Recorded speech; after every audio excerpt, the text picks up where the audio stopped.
nome Matias não tem mais no Novo Testamento. É a primeira e última vez que esse nome aparece. Primeira coisa, há uma lista de nomes de outros apóstolos que também ficarão no anonimato no Novo Testamento. André, Tomé, Bartolomeu, Simão Zelote, Tiago Menor, eu incluiria também o Tiago Maior. Só vai aparecer agora, se não me engano, no capítulo 12, quando ele vai morrer. Bom, a gente tem a história da igreja. Eusébio de Cesareia, ele vai escrever confirmando a tradição que dizia que Matias fazia parte daqueles 70 discípulos escritos no Evangelho de Lucas. Na história milenar da igreja na Armênia, Matias é citado ao lado de André, Bartolomeu, Simão Zelote e Judas Tadeu como cofundadores da igreja milenar da Armênia, que funciona até hoje. Ele também foi missionário na Síria, na Etiópia e no lugar que hoje fica o que a gente conhece como Ucrânia. Sua morte aconteceu por apedrejamento e no final ele foi decapitado quando voltava de uma dessas missões, provavelmente em 64 d.C., pelos judeus em Jerusalém. Então a igreja não errou em escolher esse bravo homem de Deus. A gente pode dizer, irmãos, confiadamente, que esse aqui foi fiel até a morte e recebeu a coroa da vida.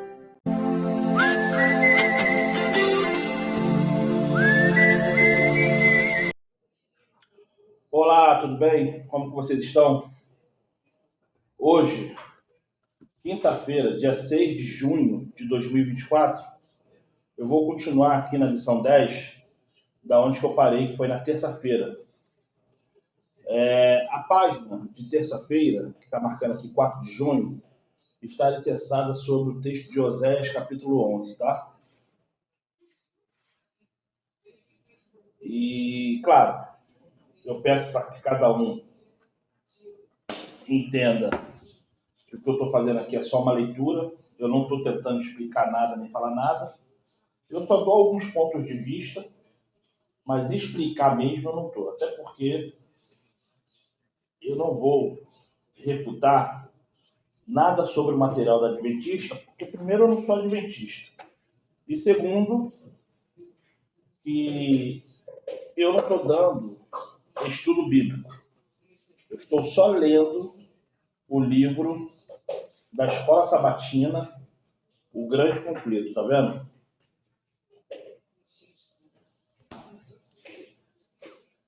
Vamos lá? Vamos começar? Terça-feira, vamos abrir a Bíblia no livro de Oséias.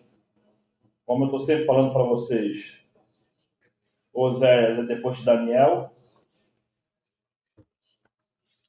E fala assim, Oséias capítulo 11. E fala assim: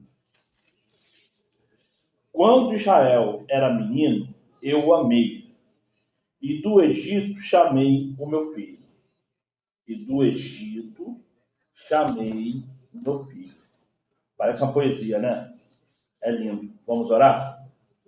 Pai amado, clamo através de Salvador misericórdia sobre minha vida e a vida de cada homem, de cada mulher que está nesse momento vendo esse vídeo.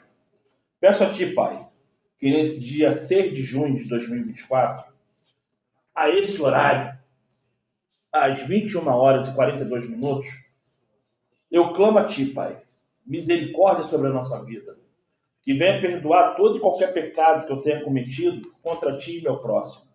E eu clamo através de Salvador, Pai, que também abençoe esse homem, essa mulher que está vendo esse vídeo, escutando minha voz. Obrigado, Pai. Obrigado por tudo que tem feito por mim, pela minha família. Agradeço por eu ter trabalho, por eu ter salário. E clamo, Pai, tenha misericórdia por cada homem, por cada mulher que está nesse momento desempregado, em cima de uma cama de hospital doente, entregue às drogas, à bebida, à prostituição. Tenha misericórdia de cada um desses e dessas, Pai.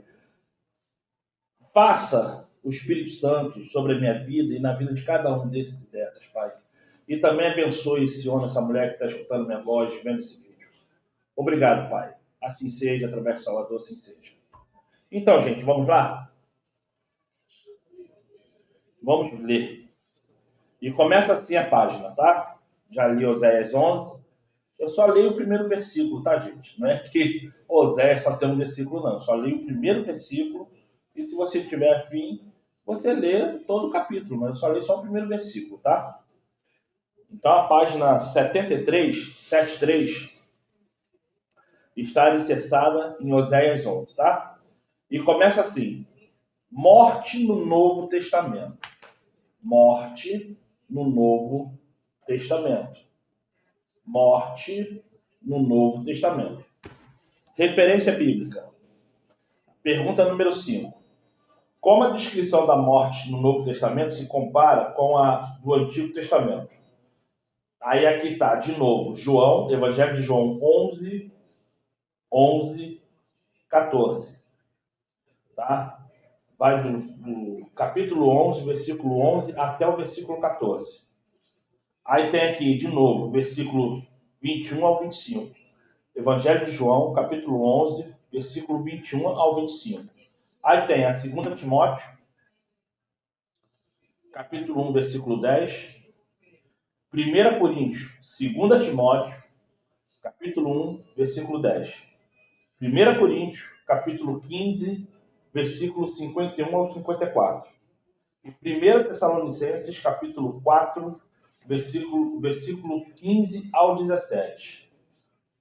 Miguel, tá com sua meia ali, tá? Vai acabar. É meia ou é luva? Um dos dois. Vai acabar com... Então eu tô avisando para depois você não... Então vamos lá no Evangelho de João, gente.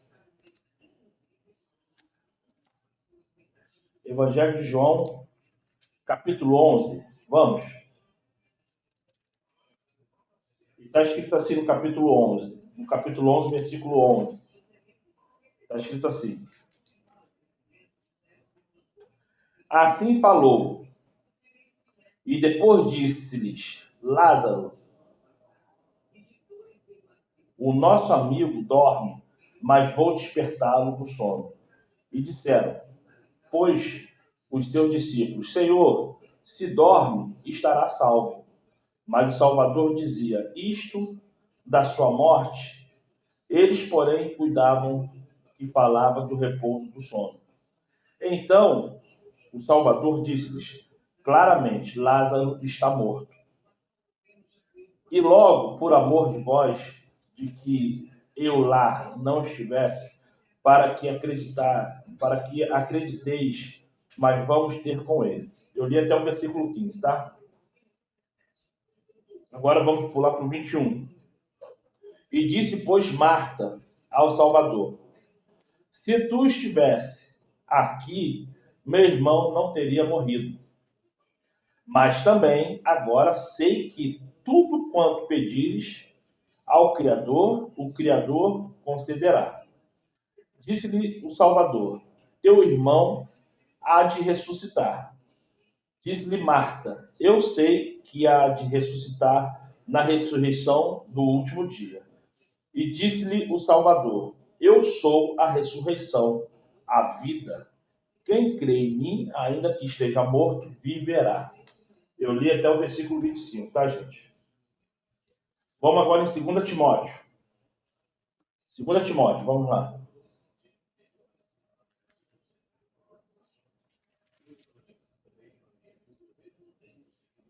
2 Timóteo 1:10. Vamos ler? E que é manifesta agora pela aparição do nosso Salvador, o qual aboliu a morte e trouxe à luz a vida e a incorrupção pelo Evangelho. 1 Coríntios, vamos? 1 Coríntios.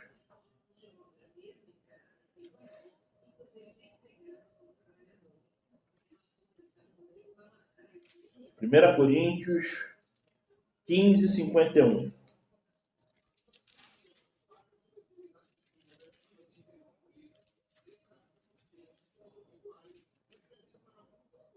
E está escrito assim: eis aqui vos digo um mistério. Na verdade, nem todos dormiremos, mas todos seremos transformados. Num momento, num abrir e fechar dos olhos, antes a última trombeta, porque a trombeta soará e os mortos ressuscitarão, incorruptíveis, e nós seremos transformados. Porque convém que isto que é corruptível se revista da incorruptibilidade, e que isto que é mortal se revista da imortalidade. E quando isto que é corruptível se vestir da incorruptibilidade, e isto que é mortal se revestir de imortalidade, então cumprir-se-á a palavra que está escrita: tragada foi a morte na vitória. Onde está, ó morte, o teu aguilhão? Onde está, ó inferno, a tua vitória? Eu li até o 55, tá, gente? E tem 1 Tessalonicenses.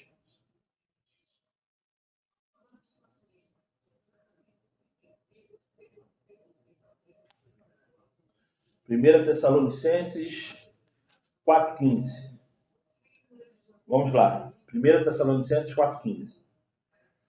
Dizemos-vos, pois, isto pela palavra do Salvador, que nós, os que ficarmos vivos para a vinda do Salvador, não precederemos os que dormem. Vai até o 17, desculpa. Porque o mesmo descerá do céu com alarido e com voz de arcanjo e com a trombeta do Criador. E os que morreram em Cristo ressuscitarão primeiro. Depois nós, os que ficarmos vivos, seremos arrebatados juntamente com eles nas nuvens a encontrar o Salvador nos ares. E assim estaremos sempre com o Criador. Gente, eu penso o seguinte, que é uma questão particular minha. Eu não posso falar para vocês que é para vocês entenderem e seguir o que eu estou falando. Mas o que acontece? Dentro dessa ambição, vivo, morto, ressuscitado, os que vão continuar na segunda morte, existe um porquê. Embora a página 73, página 73, esteja falando sobre a qualidade dos que ressuscitarão, aqui está esquecendo, que eu ainda não li o texto, tá? Eu estou falando só aqui dos versículos. Aqui está esquecendo um texto base, que eu botaria, que seria a obediência à lei. Que aqueles que obedecem à lei ressuscitará. Aqueles que for fiel e justificado pelo Salvador ressuscitará. Mas por que eu estou falando isso? Porque eu não posso chegar e botar só textos falando de ressuscitar daquilo que é corrupto e se torna incorrupto. Por quê? O que eu falo para as pessoas? O que eu falo? Ô Miguel, é só a meia que está ali, tá? A cachorra vai rasgar. Então, o que acontece? Quando você entende que a necessidade é entendermos o que é salvação, temos que sempre pôr em primeira mão a necessidade de mudar o comportamento. Então, quando eu leio aqui sobre a corrupção e o incorruptível, é o que eu falo para as pessoas. Hoje, eu estou na Adventista do Sétimo Dia porque eu tenho que fazer parte de um corpo. Porque eu fazendo parte de um corpo, eu vou ser o templo, porque o verdadeiro templo sou eu, não é aquela placa religiosa, não é aquele local. Ali é um local santo, porque entenda uma coisa que eu vou te falar. Tudo que é separado pelo Criador é santo. Quando você lê em Deuteronômio as coisas que eles separaram, em Êxodo, em Levítico, em Números, tudo aquilo que eles separaram se tornou objetos santos. Não porque é uma questão ideológica religiosa, não. É porque aquilo que você separa para o Criador, aquilo que você separa espiritualmente falando, é algo santo. Então, quando você vai no monte, aquele monte está ali porque é um local santo, porque foi um local separado. Quando você vai na igreja A, B, C e D, é um local separado. É um local santo. Ah, Oliveira, então você está confirmando que a igreja é a casa do Criador. Não, não é a casa dele, nunca foi. Nunca foi. Eu estou falando de algo separado, algo que é santo. Você quando foi resgatado do mundo, não importa se você já nasceu em berço evangélico ou não, você foi separado. Então você é santo, você é santa por causa disso. Nunca deixe nenhum pastor olhar na sua cara e falar que você é um pecador, porque você não é um pecador, você não é uma pecadora. Você é uma pessoa separada. Você comete pecado, mas você não é pecador. Você não é pecadora. O ato de cometer pecado é porque você ainda não conhece aquilo que te faz pecar. Porque a partir do momento que você tem uma regra, e você estuda essa regra, e essa regra fala para você o que você pode fazer e o que você não pode fazer em relação ao pecado, é uma livre escolha sua de fazer ou não. Hoje eu encontrei uma senhora, eu fui lá no apartamento dela fazer o meu trabalho, ela falou que a igreja dela é uma igreja renovada porque ela pode botar calça. Aí eu cheguei para ela e falei assim, mas onde está na Bíblia que a mulher pode botar calça? Não, é que eu trabalho, onde que eu tô, eu fico em cima, eu fico um monte de homem embaixo. Aí eu olhei para ela e falei assim, filha, eu não estou te julgando. Eu só quero que você entenda o seguinte, aonde que está na Bíblia que você pode ou não pode usar calça? Porque uma coisa é você usar calça por uma necessidade de carga do trabalho, embora se você conversar com o seu chefe e fazer ele entender que você não pode usar calça por causa da religião que você está, ou você até usa calça, mas põe uma saia por cima, ele vai compreender. Ele é obrigado a compreender. Mas só que tem pessoas que não querem pagar preço. Tem pessoas que não querem chegar e falar assim, olha, eu fico desempregado, mas eu não vou contra a Bíblia. Não, as pessoas não querem perder a oportunidade. As pessoas querem levar a sua vida sem olhar para a Bíblia. Só lembram da Bíblia quando está dentro da religião. Mas por que eu estou dando um assunto sobre essa senhora? Pai, Fala, Miguel. me fala aí o código Código do quê? do SIC 90 4000. Seu número. Enfim, meu filho veio pedir uma ajuda aqui. Não, eu tive que dar uma paradinha, mas vamos continuar. Então, basicamente é isso, é que as pessoas só querem só olhar o seu próprio lado, esquecendo a Bíblia. E isso prejudica o lado espiritual da pessoa demais. Mas, enfim, vamos continuar lendo aqui. Eu acredito que vocês já entenderam que não importa se você vai passar pela primeira morte, não importa se você vai passar ou não pela morte. O que importa é você entender o que você pode fazer para não pecar. E o único meio que você tem para entender o que fazer para não pecar é estudando a lei, praticando a lei. E aí você vai parar de se sentir pecador, pecadora, porque o pecado está dentro daquilo que você não conhece.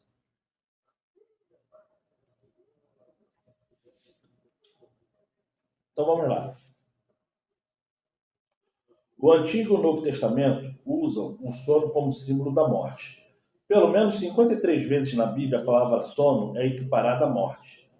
Os escritores bíblicos concordam que não há existência consciente em uma suposta alma imortal. Eu falo para vocês que alma é o corpo. Por que eles estão falando de alma, de imortalidade da alma? Porque a imortal é o espírito, não é a alma. É o espírito. O espírito que o Criador botou em Adão. Esse é o imortal, não é a alma. A alma é o corpo. Mas enfim. Que deixa o corpo após a morte. O Novo Testamento reforça uma dimensão já sugerida no Antigo Testamento. A ressurreição gloriosa no retorno de Cristo. Os evangelhos enfatizam que a vida eterna está somente em Cristo. Os demônios do inferno não podem roubar os crentes a certeza da vida eterna. Cristo venceu a morte na cruz. A sepultura não pode conter suas vítimas. A ressurreição de Cristo é garantia de que os fiéis um dia serão ressuscitados em seu retorno. Deixa eu falar uma coisa para você. Em nenhum lugar, até nos apócrifos, tá? Até nos apócrifos, quando eu leio, em nenhum lugar está falando quem foi que ressuscitou Cristo. Cristo por si só, ele não se ressuscitou, tá? Cristo por si só. E os anjos, quando foram lá, eles foram mediante a ordem de alguém. Até porque, isso aí eu posso falar para você, que houve-se uma batalha. Porque se Moisés, compreenda, se Moisés, o arcanjo, teve que ir lá para lutar pelo corpo dele, imagine com o corpo de Cristo. Então houve-se algum problema ali. Tanto é que os soldados correram, né? Os soldados correram. E quando se abriu a pedra, isso aconteceu no sábado, tá, gente? Os soldados eles tiveram medo e correram, foi no sábado, tá? Mas enfim. Então, quando isso aconteceu, houve-se essa situação.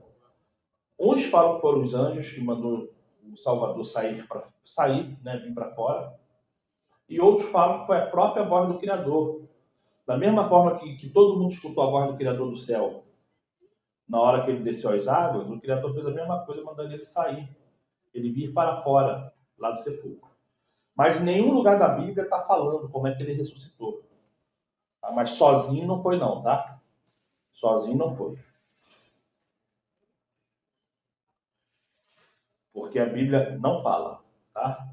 Quem quiser imaginar ele levantando sozinho, caminhando, é um direito da pessoa. Mas a coerência ali é alguém mandar, tá? A coerência. Não estou falando que tem que ser, não. Estou falando a coerência. Paulo declarou: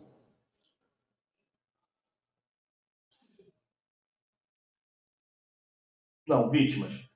A ressurreição de Cristo é a garantia de que os fiéis um dia serão ressuscitados em seu retorno.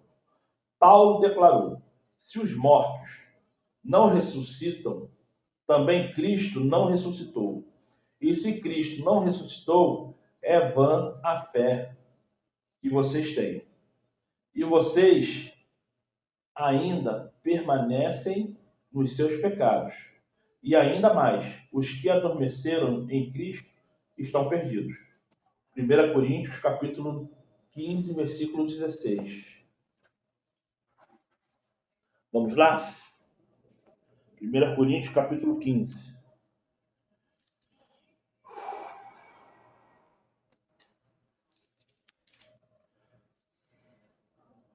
Versículo 16 e 17. E está escrito assim: porque se os mortos não ressuscitam, também Cristo não ressuscitou. E se Cristo não ressuscitou, é vã a vossa fé, e ainda permaneceis nos vossos pecados. Permanecer no pecado não permanece, meu amado. Sabe por quê? Sabe por que tem algumas coisas que está escrito ali pela carta de Paulo que eu não aceito? Porque todo homem, toda mulher que se ajoelha e pede perdão ao Criador, ao Pai Celestial, ele perdoa, porque ele é bom, ele é santo. Mas vamos lá. Que sentido haveria nesses versos, ou versículos, né? Se os mortos já estivessem na bem-aventurança? Qual seria o sentido da expressão estão perdidos? Se os mortos já estivessem no céu? Na verdade, a argumentação de Paulo é que a ressurreição de Cristo é o fundamento da nossa ressurreição. E que sem a ressurreição é vã a fé que temos. E ainda permanecemos nos nossos pecados. E os mortos permanecem no pó perdidos. Esses versos se encaixam perfeitamente com o outro texto bíblico. Veremos a herança. Veremos, mas eles escreveram veremos.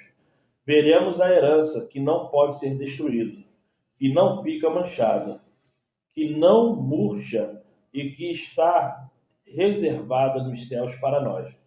1 Pedro 1. Vamos lá em 1 Pedro?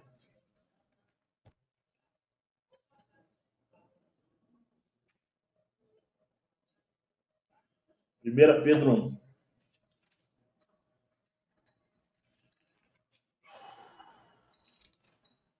Uma hora dessa, 10 horas da noite, o cara está aqui com moto buzinando. Meu pai amado, só pela misericórdia. Né? 1 Pedro, capítulo 1, versículo 4. E está escrito assim: para uma herança incorruptível, incontaminável e que não se pode murchar, guardada nos céus para vós. Se, no entanto, os mortos já estão no céu, por que Pedro falou de uma herança reservada nos céus? Os fiéis do Novo Testamento ansiavam a vinda de Cristo e a ressurreição dos mortos. E essa esperança os inspirou a fidelidade nas provações da vida. Aí fica assim no rodapé. Porque a ressurreição é uma esperança poderosa para os cristãos. E se estivéssemos a cruz sem ressurreição, teríamos esperança. Gente, eu vou falar uma coisa para vocês. A minha esperança em Cristo não é no retorno. A minha esperança em Cristo é que eu seja salvo. Porque para mim tanto faz se eu morrer, se eu não morrer, eu quero ser salvo. Eu quero permanecer ali, mesmo lá naquele átrio cheio da galera, porque a minha luta é pela salvação. E é isso que devemos lutar. E é isso que devemos procurar sermos firmes. Entendeu? Olha eu falando entendeu aí, ó. Eu fui muito analfabeto agora, hein? Desculpa aí por eu perguntar a você se você entendeu. Desculpa. Vamos lá. Vamos para quinta-feira, tá? E vamos lá. Vou cortar o vídeo aqui agora, para quando eu voltar eu começar na quinta-feira. Vamos lá. Então, gente, quinta-feira, 5 de junho. Lembrando que hoje é 6 de junho, tá? Quinta-feira não, desculpa, quarta-feira, 5 de junho. Hoje é quinta-feira, 6 de junho, tá?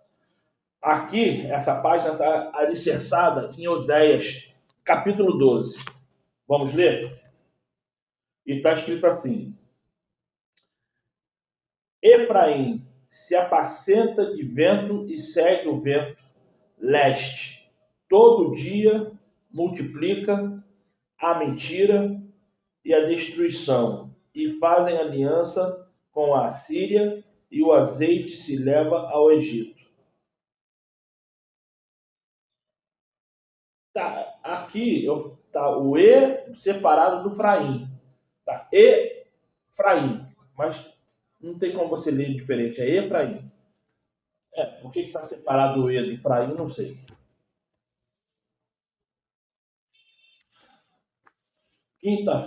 Quarta-feira. Tá? Quarta-feira. Está escrito assim: Espiritualismo nos últimos dias, parte 1. Pergunta número 6. E está escrito assim. Leia Mateus, capítulo 24, versículo 5 ao 11. Depois leia Mateus, capítulo 24. Não, calma aí, desculpa. Leia assim, ó. Leia Mateus, capítulo 24, versículo 5, 11 e 24. Tá? Não é do 5 ao 11, não. É versículo 5, versículo 11 e versículo 24. Aí depois fala assim. 2 Tessalonicenses, capítulo 2, versículo 7 ao 9. E depois Apocalipse 13, 13 e 14. E depois vem o capítulo 16, versículo 13 e 14. Que tipo de enganos enfrentaremos nos últimos dias? Então, minha gente, eu falo para vocês uma coisa bem simples. Nos últimos dias, ninguém vai ser enganado de nada. Porque o povo, nos últimos dias, vai estar tão preenchido do Espírito Santo. Estou falando do povo que segue a Cristo, tá? Estou falando dos ímpios da pista, não. Os da rua, estou falando os que seguem a Cristo. Os que seguem a Cristo vão estar tão cheios do Espírito Santo que não vai ter engano nenhum. Vão estar sofrendo, mas engano não. Sofrendo de uma tal maneira que se não fosse pelo Criador antecipando os dias, nem os 144 mil aguentaria. Então o sofrimento vai ser grande. Mas engano não. Mas vamos ver o que se fala em Mateus 24?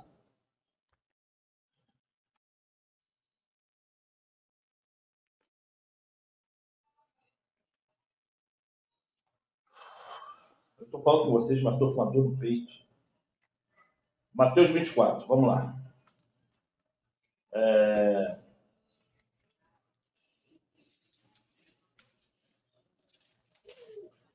Vamos lá. E está escrito assim, Mateus 24, versículo 5. E está escrito assim. Porque muitos virão em meu nome dizendo, eu sou o Cristo. Versículo 11. E surgirão muitos falsos profetas e enganarão a muitos. E versículo 24. Porque surgirão falsos cristos e falsos profetas e farão tão grandes sinais. Mas aí que está, meus amados. Entende o que eu vou te falar? Se eu estou cheio do Espírito Santo, se eu estou ali com minha vida organizada, eu não vou ser enganado. Eu vou ser julgado, porque os mesmos que virão fazendo maravilhas vão ser os mesmos que vai falar para o povo me matar. E quem vai te matar é o teu filho, é a tua filha, é o teu pai, é a tua mãe, é teu avô, é tua avó, é teu vizinho, é teu marido, é tua esposa. Então, na verdade, eu e minha casa serviremos ao Criador. Se não tiver nesse contexto, você vai ser perseguido e morto por alguém. E esse alguém vai ser alguém do teu redor. Filho, neto, pai, mãe, esposo, esposa. Tá dando para entender, né? 2 Tessalonicenses, vamos lá.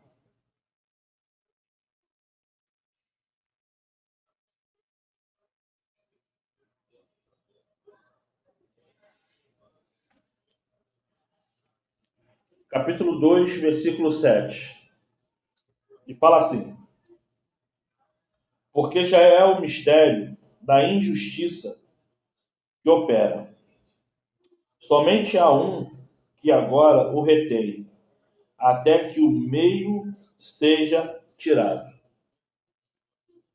E então será revelado o iníquo, a quem o Salvador desfará pelo assopro. Não, o Salvador não, o Criador, tá? E aniquilará pelo esplendor da sua vinda. E a esse cuja vinda é segundo a eficácia de Satanás, com todo o poder e sinais e prodígios que a mentira há de acontecer, de vir. Apocalipse, capítulo 13. Vamos lá. Apocalipse 13.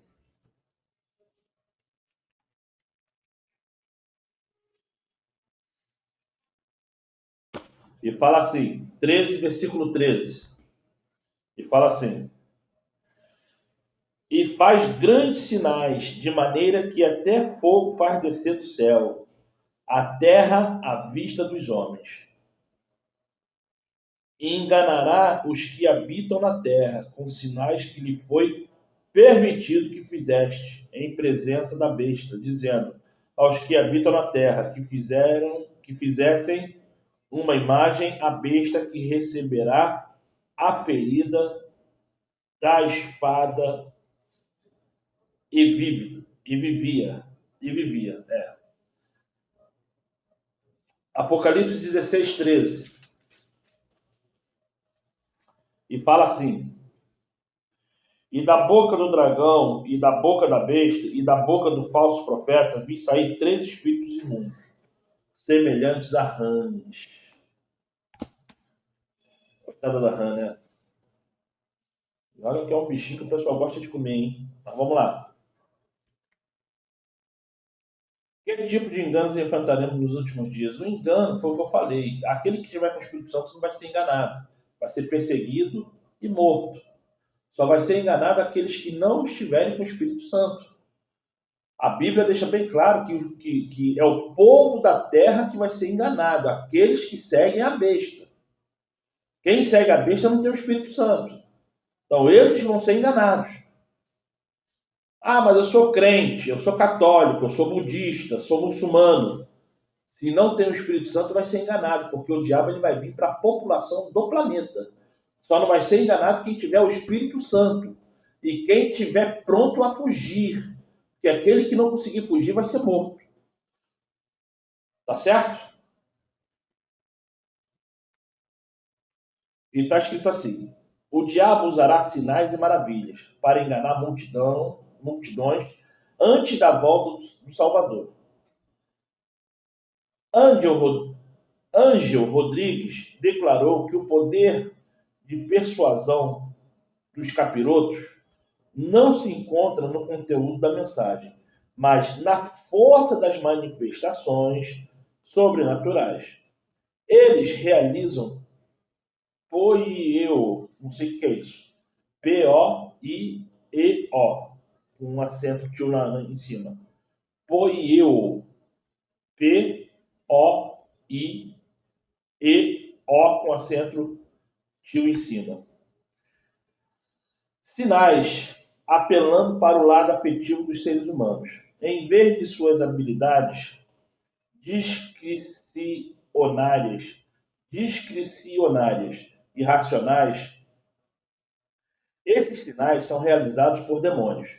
Isso mostra que a força unificadora... Eu fico pensando o seguinte: por que a pessoa escreve discricionárias? Meu pai amado, depois eu vou ver o que significa isso, mas não tinha uma palavra mais simples, não? Mostra que a força unificadora da mensagem dos 3 demônios, dragão, besta e falso profeta, é a mesma coisa dos 3 anjos, a mensagem dos 3 anjos, a mensagem dos 3 capirotos. E da natureza espiritualista. O Criador não é sua fonte ou origem. À medida que o conflito cósmico se aproxima do seu fim, o poder demoníaco entrará na arena da história de um modo jamais visto. O espiritualismo, cujo fundamento é o ensino não bíblico da imortalidade da alma, quase levará o mundo cativo. Aí está aqui escrito em inglês. Aí está aqui. Holy of the Three Angels. A mensagem dos 3 anjos, né? Manuscrito não publicado, página 6. Por que é perigoso confiar nas emoções? Que papéis elas têm em nossas experiências? De que modo Satanás poderá contornar nossos pensamentos racional e apelar para nossos sentimentos? Olha, eu não sei se ele vai apelar para o meu sentimento. Eu não sei. Até porque o mundo vai estar tanto em guerra, eu não sei qual seria o sentimento que ele poderia apelar. Já que existirá tanta dor e sofrimento por causa das guerras. Eu não sei o que ele poderia usar para comover o planeta, mas eu levaria por aí. É o sofrimento da guerra. Ele tentaria promover uma paz irreal, uma paz mentirosa. Por esse caminho, tá? Mas eu não sei.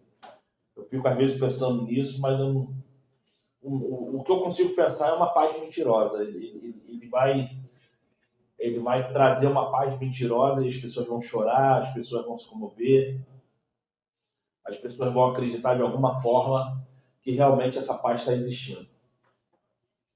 E vão amá-lo por causa disso. Ele vai fazer as pessoas amá-lo por causa do sofrimento. Satanás, pouco a pouco, tem preparado o caminho para a sua obra-prima, o engano. O desenvolvimento do espiritismo até agora não conseguiu executar completamente seus planos, mas conseguirá alcançar seu objetivo no fim dos últimos tempos. Com exceção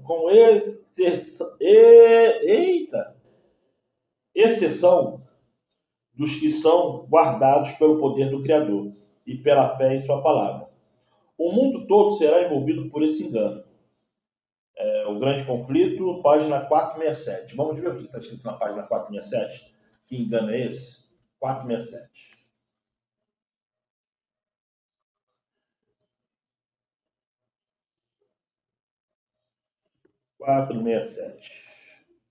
E está escrito assim: o juízo investigativo.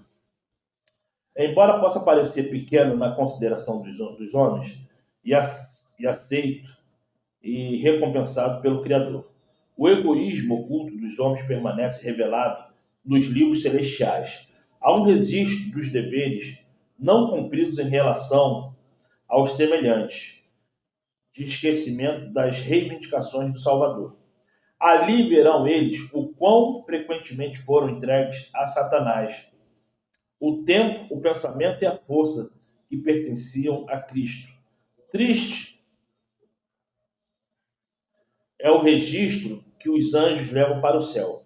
Seres inteligentes, professos, seguidores de Cristo, estão concentrados na aquisição de possessões mundanas ou no gozo de prazeres terrenos.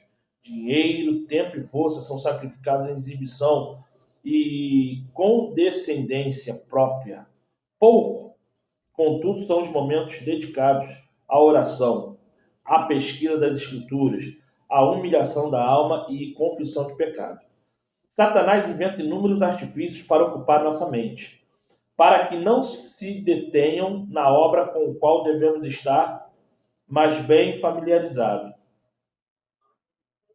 O arqui-enganador odeia as grandes verdades que revelam um sacrifício expiatório e um mediador todo-poderoso.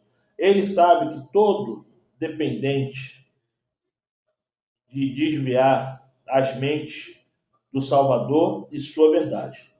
Aquele que pretende usufruir, não é fluir, não é usufruir, não é com L, mas aqui está com R. Mas enfim, os benefícios da mediação do Salvador não devem permitir que coisa alguma interfira em seu dever de aperfeiçoar a santidade no temor do Criador.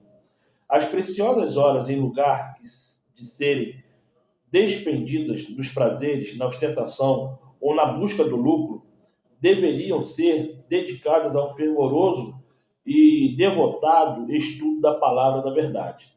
O assunto do santuário e do juízo investigativo deverá ser claramente entendido pelo povo que segue ao Criador.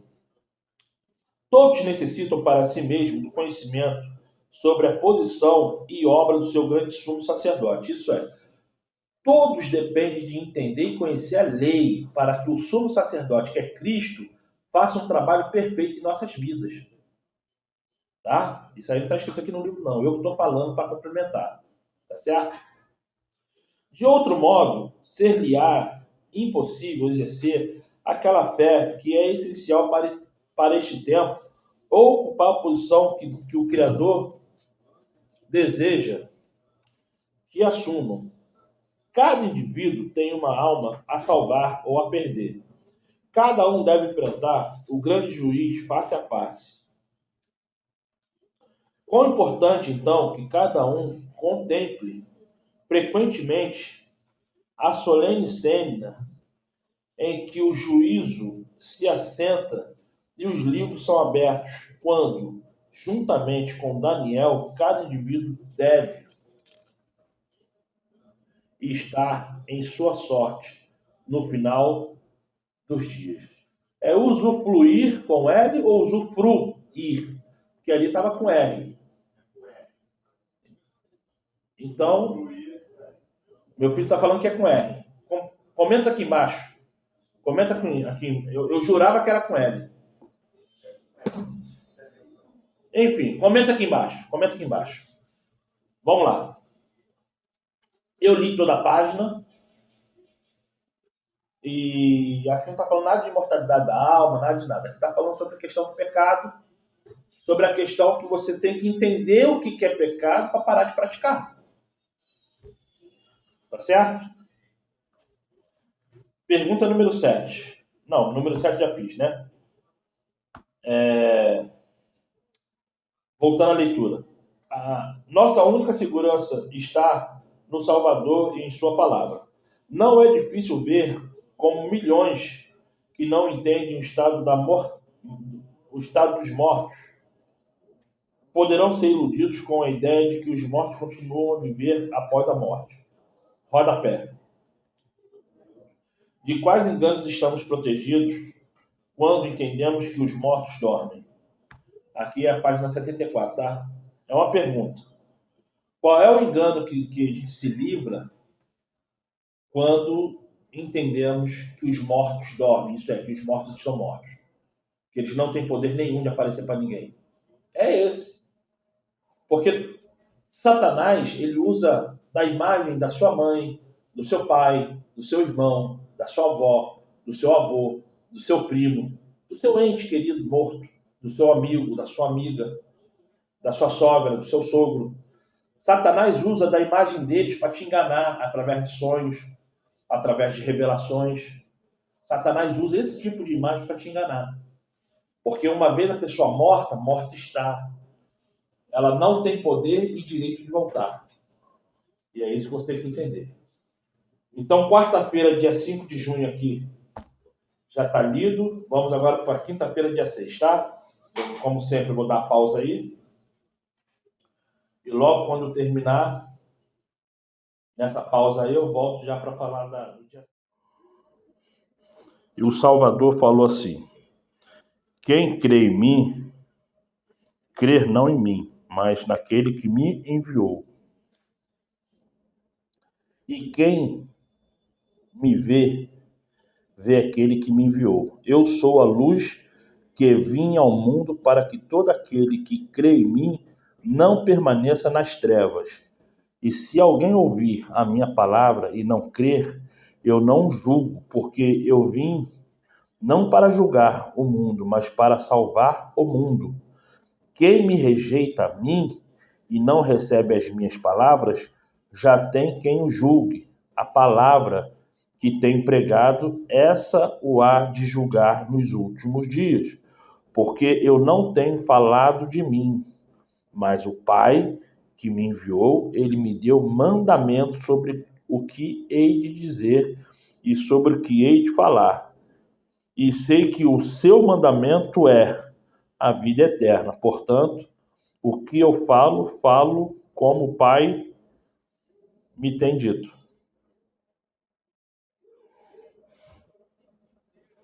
Isso aqui, ó. Mestre, qual é o grande mandamento? E o Jesus lhe disse: amarás o Senhor teu Deus de todo o teu coração, de toda a tua alma e de todo o seu pensamento. Este é o primeiro grande mandamento. E o segundo é: amarás o teu próximo como a ti mesmo. Tá vendo? Mateus 22, versículo 36 em diante. Tá certo? Aí, eu vou agora te levar em Deuteronômio capítulo 6. Calma aí. E está escrito assim em Deuteronômio capítulo 5, capítulo 6, versículo 5. E está escrito assim, ó. Amarás, pois, o Senhor, teu Deus, de todo o teu coração e de toda a tua alma e de todo o teu pensamento. Isso não é lei, é preceito. O que você leu lá em Mateus falando que é o mandamento, eu estou só te mostrando que isso é um preceito. Isso não é mandamento. E tem outro ainda que está lá em Levítico. Calma aí que eu vou abrir a Bíblia aqui e vou te mostrar. E está assim, ó. Levítico, capítulo 19, versículo 18.